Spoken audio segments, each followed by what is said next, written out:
السلام علیکم، آسٹریلیا کے برسبن سے میں ہوں آپ کا ہوسٹ خالد بھٹی۔ آج میں آپ کو ایسی چیزیں بتاؤں گا کہ شاید آپ نے زندگی میں کبھی نہ سنی ہو۔ 20ویں صدی کے آخر میں اوہیو یونیورسٹی نے کچھ خرگوش اکٹھے کیے۔ وہ خرگوش انہوں نے اس لیے اکٹھے کیے تھے کہ ان کو ایک بہت انہیلدی ڈائٹ کھلانا چاہتے تھے۔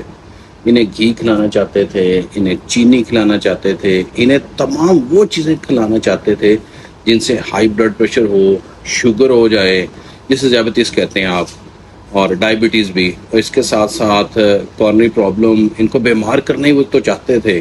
انہیں بیمار اب کیوں کرنا چاہتے تھے، یہ ایک بڑا سوال ہے، کیونکہ وہ یہ ریسرچ کرنا چاہتے تھے کہ کن دواؤں سے ہم انسانوں کی ان بیماریوں کو ٹریٹ کر سکتے ہیں یا ٹھیک کر سکتے ہیں یا مینیج کر سکتے ہیں، جو بھی یہ والی بیماری جو میں نے اوپر گنائی ہیں۔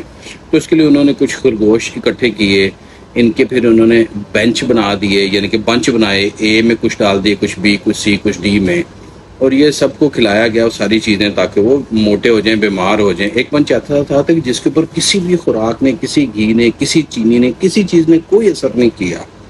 جو مختلف گروپ میں سے ایک گروپ ایسا تھا، اور باقی سارے کے سارے گروپ کے جو خرگوش تو بیمار ہو گئے۔ سائنسدان بہت حیران ہوئے کہ یہ جو بنچ ہے، یہ بنچ بی ہے یا یہ جو بھی بنچ ہے، یہ کیوں بیمار نہیں ہوا؟ اگر تو ایسا ہے کہ کچھ بیمار ہوتے ہیں کچھ نہیں ہوتے، تو ان میں سے کچھ دوسرے بینچ کے لوگ بھی، گروپ کے لوگ بھی نہ بیمار ہوتے، تو انہیں یہ پریشانی ہوئی، اور انہوں نے دوبارہ وہی ریسرچ کنڈکٹ کی، دوبارہ گروپس بنائے، دوبارہ انہوں نے ان کو وہی کھانا کھلایا۔ پھر اس بار تمام ریبٹس بیمار ہو گئے، جو کہ ان کو ہو جانا چاہیے تھا بد پرہیزی خوراک کھا کر، لیکن پھر بھی ایک گروپ ایسا رہ گیا کہ جو پھر بھی بیمار نہ ہوا۔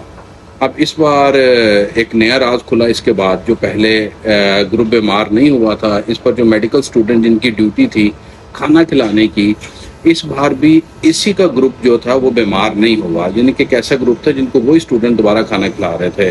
انہوں نے ان سے پوچھا، اور پھر تیسری بات وہ ریسرچ کی اور اس پر یہ خیال رکھا اور دیکھا غور سے کہ ایسا مختلف کیا ہوتا ہے کہ جو ان کے گروپ کے ریبٹس ہیں وہ بیمار نہیں ہوتے۔ 60% ان پر چیزیں کم اثر کرتی ہیں۔ تو انہوں نے دیکھا کہ باقی جتنے سائنسدان تھے وہ جا کے خوراک رکھ کے واپس لوٹ آتے تھے اور ریبٹ کھا لیتے تھے، لیکن جو یہ والا گروپ تھا، جو یہ سائنسدان تھے خاص طور پر، جو پہلے جاتے تھے، وہ ان سے پہلے پیار کرتے تھے، ان سے باتیں کرتے تھے، انہیں سینے سے لگاتے تھے، وہ سائنسدان، وہ خواتین تھی جو پھر انہیں اپنے ہاتھ سے وہ کھانا کھلاتی تھیں، اور پھر ان کے ساتھ کھانا کھلانے کے بعد وقت گزارتی تھیں، کچھ دیر کھیلتی تھیں، پیار کرتی تھیں، اور پھر واپس آتی تھیں۔ اس سے سائنسدانوں کو یہ پتہ چلا، ڈاکٹرز کو بھی اس راز کا پتہ چلا کہ جو کائنڈنس ہے، جو اخلاق ہے، وہ ایک ایسی دوا ہے جس سے انسان بیمار نہیں ہوتے۔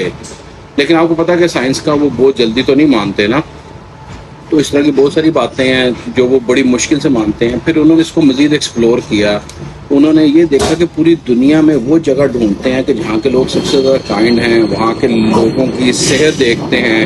پھر انہیں ایک ایسا جزیرہ مل گیا جس کا نام اوکیناوا ہے، وہ جاپان میں ہے۔ وہاں کے جو لوگ ہیں وہ آپس میں بڑے جڑے رہتے ہیں، پیار محبت کرتے ہیں، بار بار ایسے تہوار کرتے ہیں جن میں وہ بار بار اکٹھے ہو جاتے ہیں، اور ان کی کچھ ایسی رسومات ہیں جس میں وہ جڑ کے رہتے ہیں، اور اگر ناراض ہو جائیں تو فوری معاف کر دیتے ہیں، ایک دوسرے کو سینے سے بہت زیادہ لگاتے ہیں، بہت جلدی لگاتے ہیں، ایک دوسرے کو بہت پیار کرتے ہیں، بہت محبت کے ساتھ جڑے رہتے ہیں ایک دوسرے کے ساتھ۔